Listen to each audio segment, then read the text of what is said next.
యెహోవా అను నేను పరిశుద్ధుడను.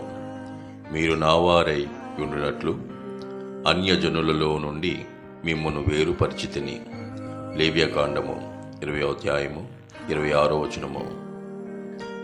నీవు పవిత్రుడివై యథార్థవంతుడివైన ఎడల నిశ్చయముగా ఆయన నీయందు శ్రద్ధ నిలిపి నీ నీతికి తగినట్టుగా నీ నివాస స్థలమును వర్ధిల్ల చేయును. యోబు గ్రంథము 8వ అధ్యాయము 6వ వచనము. 6 బాధలలో నుండి ఆయన నిన్ను విడిపించును. 7 బాధలు కలిగినను నీకు ఏ కీడును తగులదు.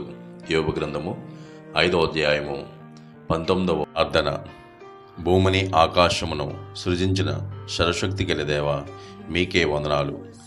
దినదినము మాకు ఆరోగ్యాన్ని ఇస్తున్నందుకు మీకు స్తోత్రాలు, స్తుతులు. తండ్రి, ఎంతమంది ఈ వాక్యాన్ని వీక్షిస్తున్నారో వారందరికీ, వారి కుటుంబాలకు ఆశీర్వాదమునివ్వండి. మాతో పనిచేసిన వారిని, మా చుట్టూ ఉన్నవారిని, కార్మికులను, పోలీస్ వారిని, టీచర్స్ను, డాక్టర్స్ను, అనేక పనులు చేయించిన వారందరినీ ప్రేమతో కాపాడండి.